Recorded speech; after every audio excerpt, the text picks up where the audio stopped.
Good morning. So, this project management session is a continuation to last what we did.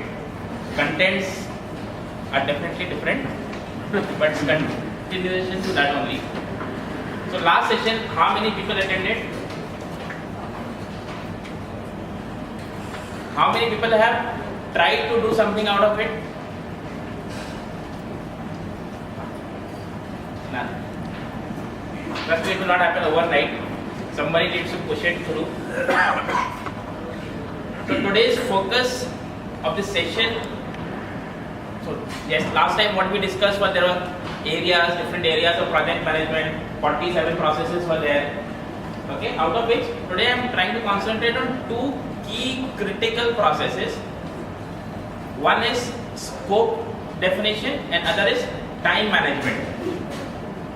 I guess we screw up at both the ends. We don't know what is our scope and how do we manage in time. Correct? Nobody is saying, but I assume it is correct. Okay, so the scope of session is scope definition and time definition. And timeline for that is 1 hour. I'll try to finish it off in 45 minutes. Let's see. So, in continuation to last, when we said a project, so what's a project? What are projects? What's a project?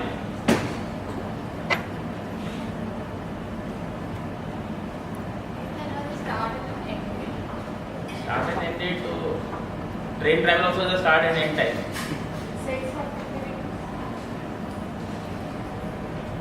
Set of activities to deliver a unique product or a unique outcome. So every project is a unique by its nature based on the outcome what we want. Last time I gave a couple of examples of projects. Okay, for example, Bandra Sea Link is a project. Correct? Moving from train from one point to the other point is a service. It's not a project. Everything which is reoccurring every time is a service. Everything which is uniquely designed to get an output is a project. With respect to that, project has multiple phases. They can be classified into 4. Once you start up a project or you want to do a project, what do you need to do? You need to think. So conceptualization of that project comes in the picture. Whenever you want to start up any project, there has to be some concept behind it, correct? Or we start a project without any concept. What's the concept?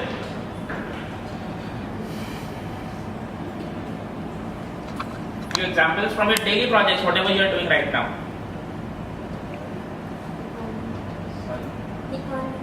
Requirement is the second stage to that particular. What's the concept? Idea. Okay, so people think we want to do this activity, we want to build something, we want to build an output, so we want to build a loyalty management system. That's a project for me. We want to make a dealer management system. That's a project for me. We want to build a data warehouse. That's a project management for me. Okay, so there are different concepts which we want to implement.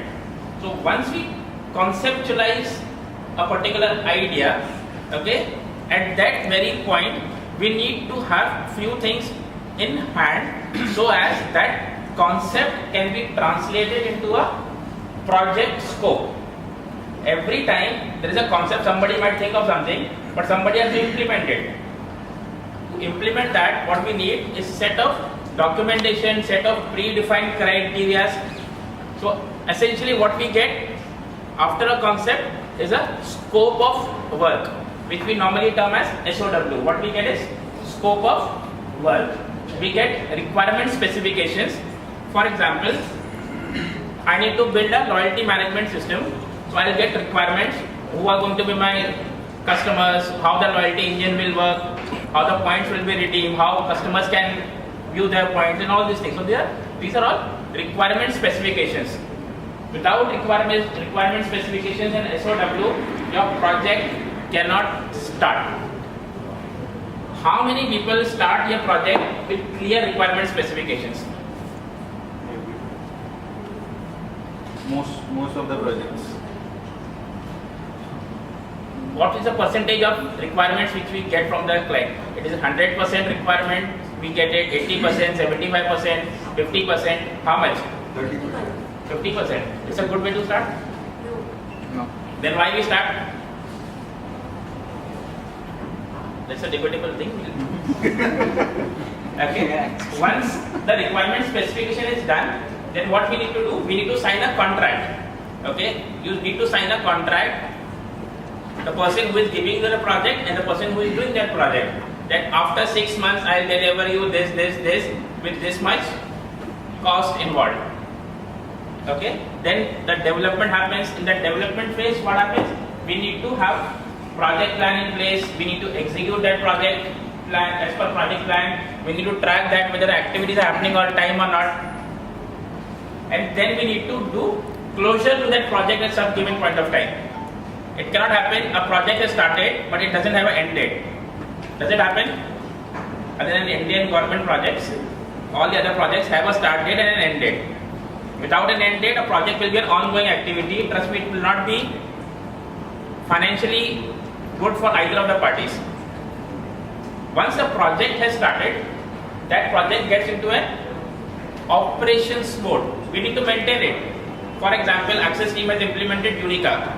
Now it's into operations and maintenance. So you are executing a lot of campaigns over and over again. There will be few changes which we need to accommodate. Say a project was implemented in 1975. Till 2014 it was running absolutely fine. Now people feel the need of changing it. That is the point when the project comes into a decommissioning phase. Why do we need decommissioning? Is either system becomes obsolete or there are not many change requests. So if the change request exceeds more than 40% of the original project, it has to be decommissioned and needs to be rewritten. Every time, it's sort of a thumb rule. If a project has undergone modification up to 40%, it should be stopped, rewrite it again rather than making changes in the same project, or migrate to a new system. People do migrate from an older ERP to a newer ERP every time. So what's the scope definition? Process required to ensure that the project includes all the work required and only the work required to complete the project successfully. So in my project, I will decide n number of activities. For example, you want to build a house. Okay, so what do you need? Raw material, builders, contractors, furniture makers and everything. Okay, these are the minimum requirements which will help you to build your house. Will you include a road contractor who is supposed to build a road outside? No. Or yes? Your house is your house. You will not build road for other people. I wish people could do that, but people don't. So, how do we define scope? What's the process of scope definition? It comes with a lot of experience. So, the more and more you will understand the business, the more and more use cases you understand, you will be able to define that particular scope in an efficient manner. How many people have done scope definition for the requirements which the client has given? Some yes, not for all. Only one hand is coming. See, okay, we'll come. We just tell me something. Who defines the scope? It's we who are the People who are supposed to deliver. That's all. Yes.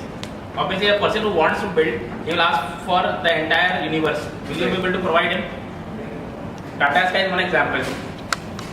They want everything to be done from our systems. You pick up your client, they want everything to be done at your end. So you need to define that scope. What you will be able to deliver in that stipulated time, in that stipulated money, in that stipulated number of resources which are there. Right. Resources can be physical, human resource and everything. So it cannot happen you have 10 people and one computer and person will ask to execute 100 campaigns. Still you have only one computer to work on. So still there are 10 people who are there, but output will happen only for one person. So what we need for scope definition is good judgment, and that obviously comes from experience. And experience comes from bad judgment. That's a learning curve which a person undergoes. So what may happen, you might have estimated some activity today. You estimated it will take for you a month to develop it, 15 days to roll it out, and finally decide you took 6 months to complete that project. That you have then a bad experience or a bad judgment call. Why scoping?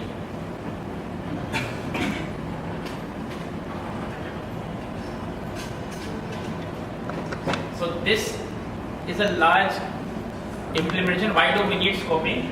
If I don't scope it correctly right now, I will regret later. So if you don't tell your client, if you don't tell the project sponsor what is the scope of the project, what you will deliver to him at the end of the day, they'll expect everything out of you, and then the entire project goes for a slide. Client expectations. So when clients give a scope, it's something of this type. Do you agree? Yes. So how many people have gone back to client, boss, this is not acceptable? Only one person has gone back to. Ideally, the entire client servicing team at a given point of time should have gone back to client saying that this is not within our scope.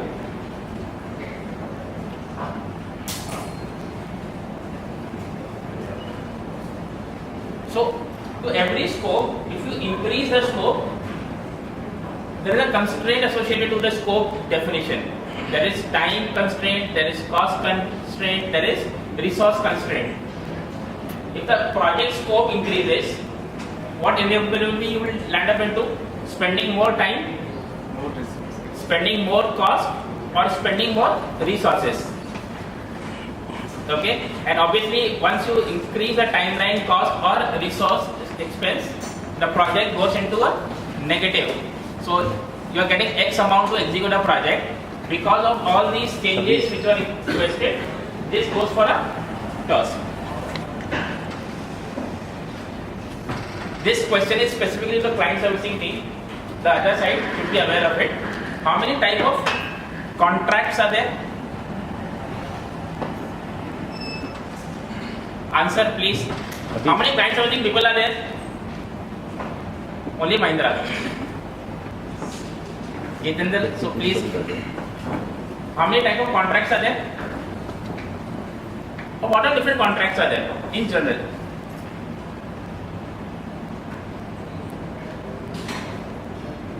Everybody can answer. I open this question to all.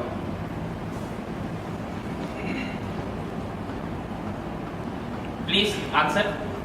At least one. I think this is NDA first. Type of contracts. It's a process of contract.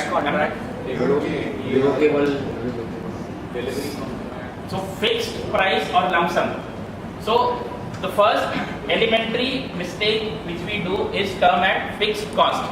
The project is never fixed cost, it is fixed price. What we communicated to the client is, it's a fixed cost project. It's never cost. Cost is what I will incur. It's a fixed price project or a lump sum or a turnkey project, wherein I'll say, okay fine, I'll give you 1 crore to build this house for me. Government will say, I'll give you say 1000 crores to build a road for us. The other type of projects are cost reimbursable contracts. I want you to classify your projects into these categories where your project falls in. I'll look for example of each. So cost reimbursable contracts are cost plus fees or cost per percentage of cost plus fixed fee, cost plus incentive fee. In which categories our project fall?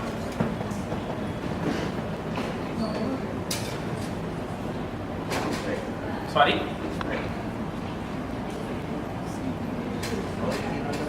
Sorry?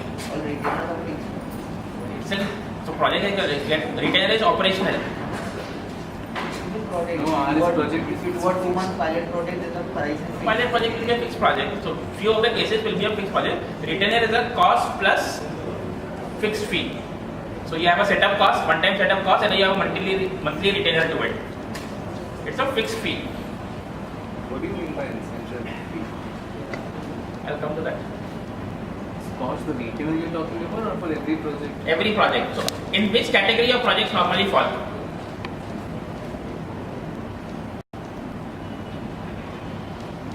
Signal difference बताना. So I'll give you an example. Cost plus fees. Okay. So toll naka, everybody knows toll naka. You pay toll. Why do you pay toll? Sorry. For the maintenance. We have to. It's not for maintenance or it's for recovering. So what government has said, I will give you this project, you build this road to the contractor, and contractor for next 10 years will recover his cost from that particular project. So government says, I will fund you 50%, remaining 50% you need to recover this cost from the toll fees what you need to charge. Correct? It's not for maintenance. Maintenance is one part of it. I don't see maintenance happening on roads anyways, but they have invested in X amount, and out of that X amount, that's a fixed fees which they are charging. Cost plus incentive fees. So you do a marketing activity, say it incurred 10,000 rupees. So you estimated out of this marketing activity, you will get some conversions, and based on that conversions, what happens? Clients may pay you some percentage of the revenue what they have generated.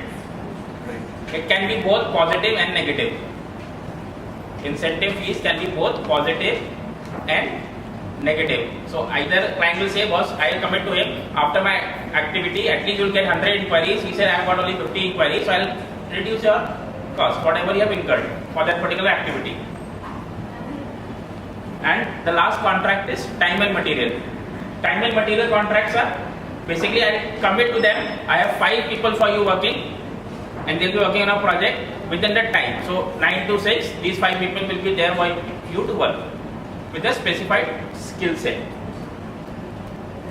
Every project has to fall either of these categories. Do we have time and material contracts? Do we have time and material? No. One of the projects is time and material. ICICI Prudential, wherein we have given our team deployed there and they are paying for that resource cost only. So there is nothing variable fees or whatever it is. It's a time and material contract. So I hope next time when you look for a project, you actually try to identify in which contract it will belong to. If this doesn't belong to any of these categories, trust me, I don't know what you are signing for. So defining scope. How do we define scope? We collect requirements, we define scope. These are separate activities which I will not discuss in today's session. It create work breakdown structure, verify scope and control scope. So when you define a scope, we need to collect requirements, define the scope, create work breakdown structure, verify scope and control the scope. How many people do requirements gathering? So what are the features of requirement gathering? Requirement needs to be unambiguous. You should be clearly aware of what you need to deliver. Are we clear every time what are we supposed to deliver?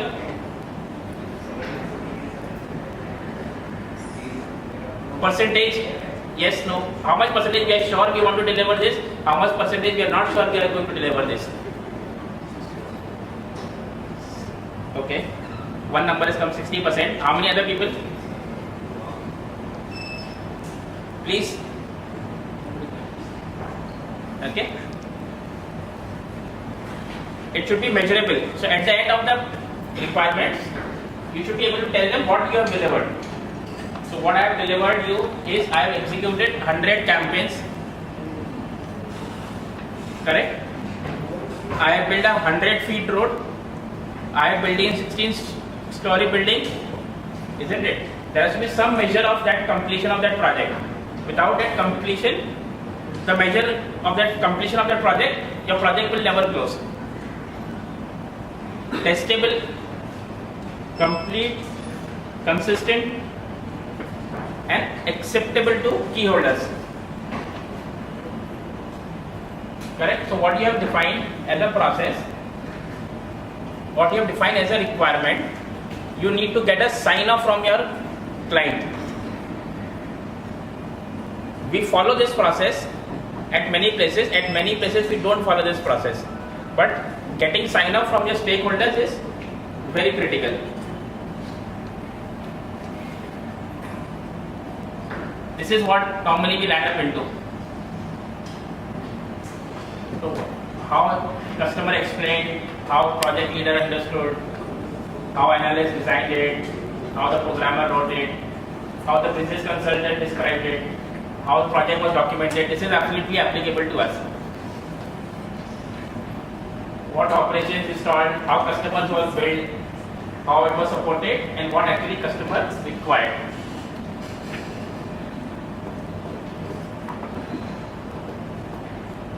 Is this use case correct? How many people agree? Nobody's going to say yes. Nobody is going to say yes. Okay. Requirement document should have business needs. What is the business objective you want to achieve? What's the functional requirement you want to achieve? What's the non-functional thing you want to achieve? What's the non-functional thing? What's the functional thing of a project?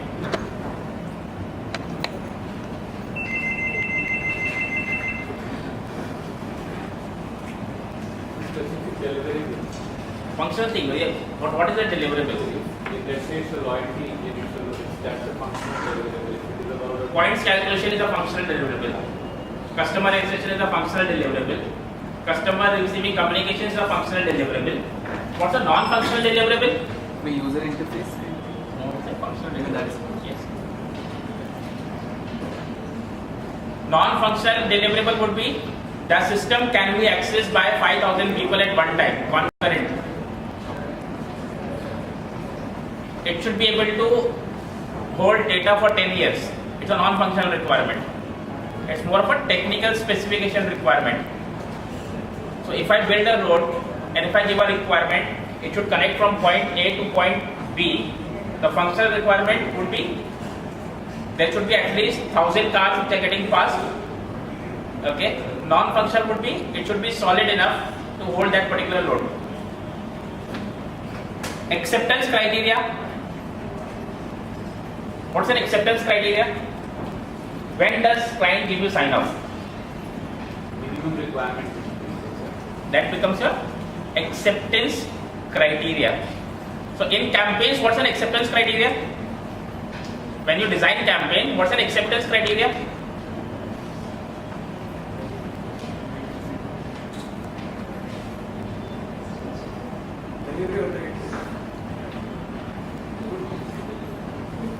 What's an acceptance criteria in campaign?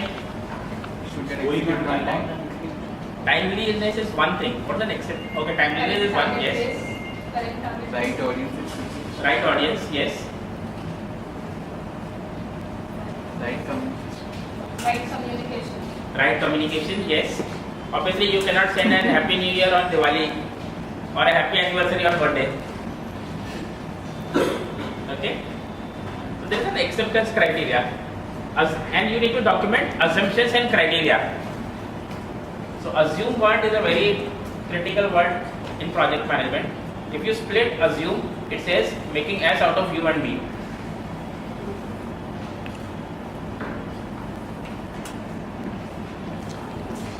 This is good one. If you want to assume this assumption, please document it, don't keep it to your mind. So our assumptions can be tomorrow morning I am going to reach office on time. It's my assumption. I may get into traffic jam. My car is broken down. I met with my ex-girlfriend. I'm sitting at a coffee day. Okay, so it's my assumption. Tomorrow I'll reach on time. But that assumption has to be documented. Constraints have to be documented. What is the constraint? What constraints would you like to document in your project? In campaign execution, what constraints would you like to document? Timely sign off.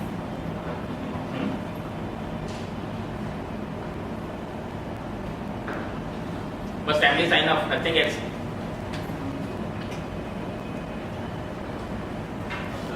So what happens is कि Mahindra has a campaign activity of say 100 campaigns for a new launch, new brand launch, and the day they decide is Sunday.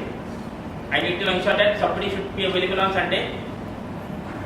So we call up our guys and tell them, boss, Sunday you need to be in office. But I need to also ensure that I tell the security guard, he also needs to be there on Sunday to open up the office. Everybody is there, security guard is not there, and office is closed. It will not solve the purpose. At the same time, everybody is there and there is a maintenance activity going around. We have a maintenance activity now. So if you commit on Saturday morning, we'll do something. Will you be able to achieve it? No.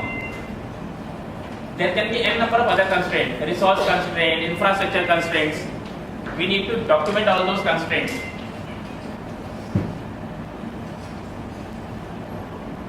Constraints all cannot be documented, but definitely few, whatever you can think of at that. So you need to ask a lot many questions. So you need to ask questions to yourself at what stage, how a particular process can fail. What are things can go wrong so as your project doesn't complete on time. Those can be your set of constraints. Once you have requirement in place, then you need to define scope. Scope will have cost. Yes or no? Cost will be a part of scope. Schedule, a project plan, by when we'll deliver what. Will everything happen on first day or the last day? In a project of 6 months, will everything happen on first day or the last day? It's an incremental thing. So you need to define a project management schedule. You need to break your task into smaller tasks. That is what we discussed last of work breakdown structure. An independent unit which can be considered as complete. Performance, deliverables. Deliverables is nothing but the requirements which you have specified. And review gates. Review gates are very critical. Do you want to tell your client if it's 6 months ka project, every month what is happening on progress, or the end of the 6 months your project is delayed by 5 months? There can be scope creep, there can be a number of other things which can go wrong. So that review gate has to happen.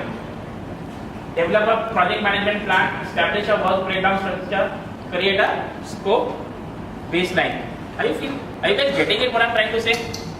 Does it make sense? How many people will follow this or will try to follow this? 1, 2, 3, 4, 5. All delivery people are saying we'll follow this, all clients will not. Okay? The most dangerous thing is which can happen to a project is scope creep. Do you go to an hotel, order for a pizza? Do you tell him कि भाई ये topping भी डाल दो, वो भी डाल दो, वो भी डाल दो? Do you tell him? So the moment you tell him topping डाल दो, बोलेगा मैं charge करता है. Isn't it? But does it happen for us? If we have defined a project scope, and if there is a what type of scope creep normally we get into? Trust me, we get into a lot of scope creep. So we have a laundry list of scope creep. What are normal examples would you like to give for scope creep, Nishad sir? Started next to Mayuri is creep. It's like if we have committed about 100 campaigns and we do more than that, that might. If you have committed something and client asks for something more, it's a scope creep. What leads to scope creep is a change in requirement after they are frozen. So you have said agreed upon every day morning, Monday morning, that from Friday I will execute 100 campaigns and everything, it will go absolutely fine. And on Friday say, no boss, I want 200 campaigns to execute, or the target base has to change, everything has to change. It's a scope creep.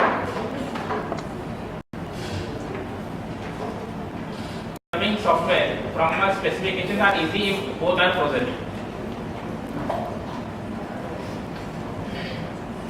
in software SDLC, requirement specifications are never frozen, and this is what we face. Frozen spec and ice both will start changing if enough is applied. So Friday you committed, you will do 100 campaigns. Gina will come and tell client बोल रहा है को करना है 200 campaigns, so we have to do it. So that is applying it. Okay. So what to do that? Definition of the scope and all. Okay. We need to efficiently manage our activities. We need to define set of activities. We need to sequence those activities. Estimate resources, estimate activity durations, develop schedule and control schedule.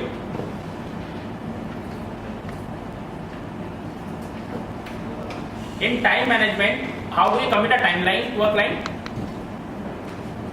What helps you to commit a timeline to a client? Consider the existing task in pipeline, resources in one. So everybody does this in some or the other fashion. Everybody before committing a timeline with some thinking will do this activity. Without thinking, they'll commit a timeline.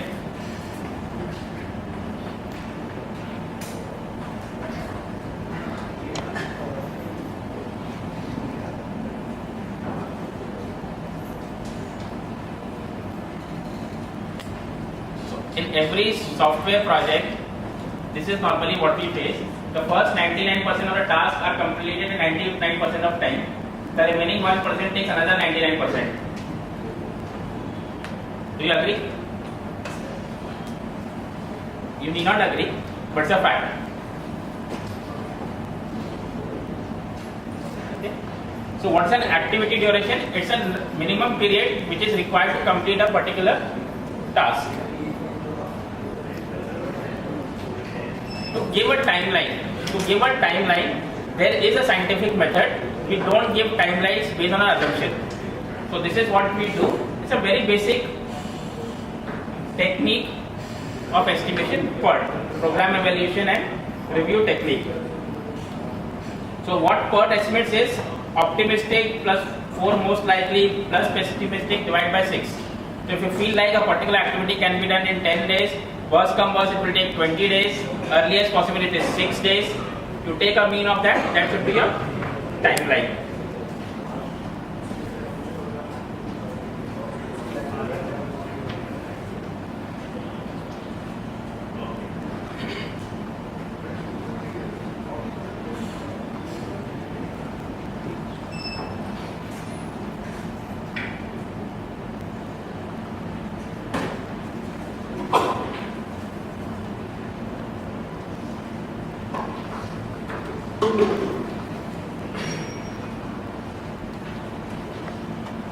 Network.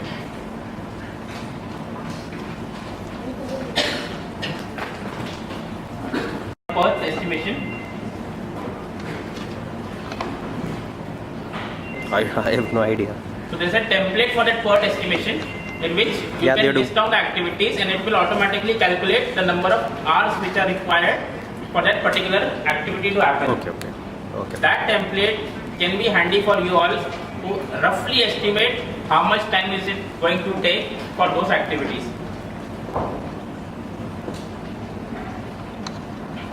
So once I've identified list of activities, I've identified estimate, now I need to define schedule, how will I deliver it and how the things will get delivered.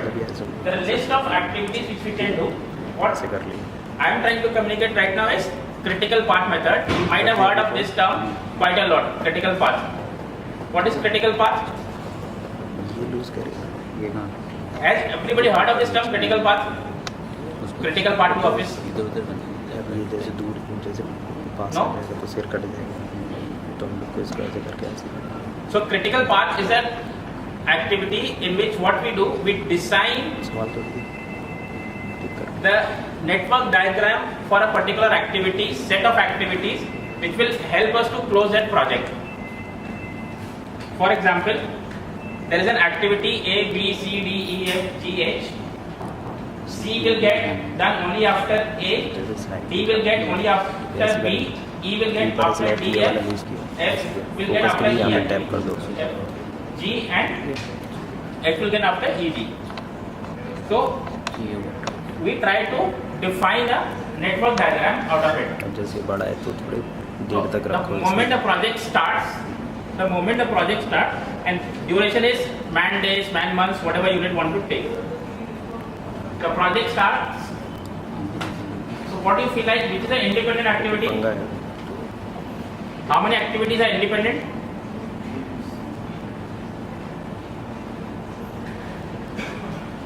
Two. Yes, two are independent activities. Which are they? A and B. So task A takes 7 days, task C takes 6 days, task E takes 3 days, task H takes 2 days. Which path which you feel like will be done earlier?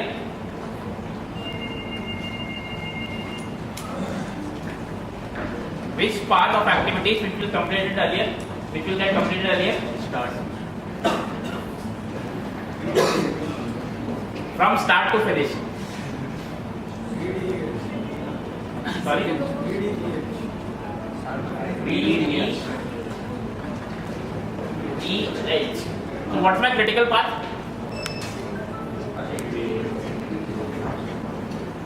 What's my critical path in this? So there is a list of activities which I have decided that activity A can happen independently, activity B can start after that. C to start, we need to complete A first. G to start, we need to complete C first. H to start, we need to complete G first. Okay. D to start, we need to complete B first. D to F to start, we need to complete B first. E to start, we need to complete D and F first. H to start, we need to complete both G and E. Now, which is the minimum timeline by which we can finish this project?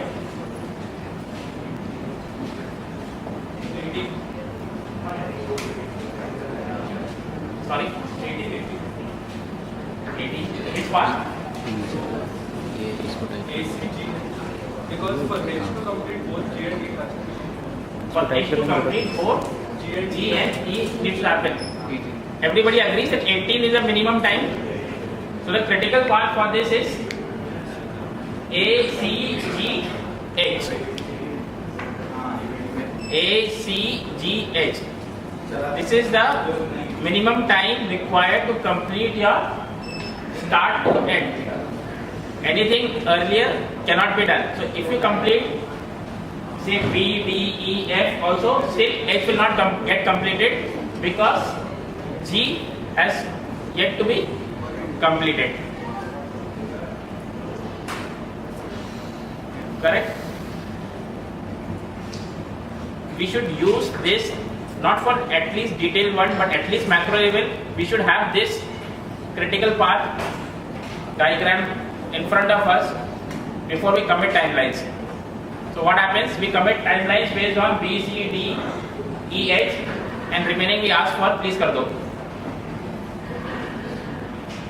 Correct? Do you agree this should be done or this should not be done? How many people at least agree this should be done? Then who will communicate this back to client?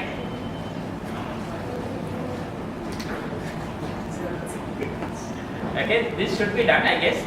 It's a good for project and this should be communicated back to client. What we need to do at the end of the day is to start up the project effectively. We need to define scope, we need to define time and we need to communicate the timeline by which that project will get completed. Not in scientific detailed manner but at least at a macro level. Okay, thanks sir. Any questions? Any questions? I thought there will be a number of questions.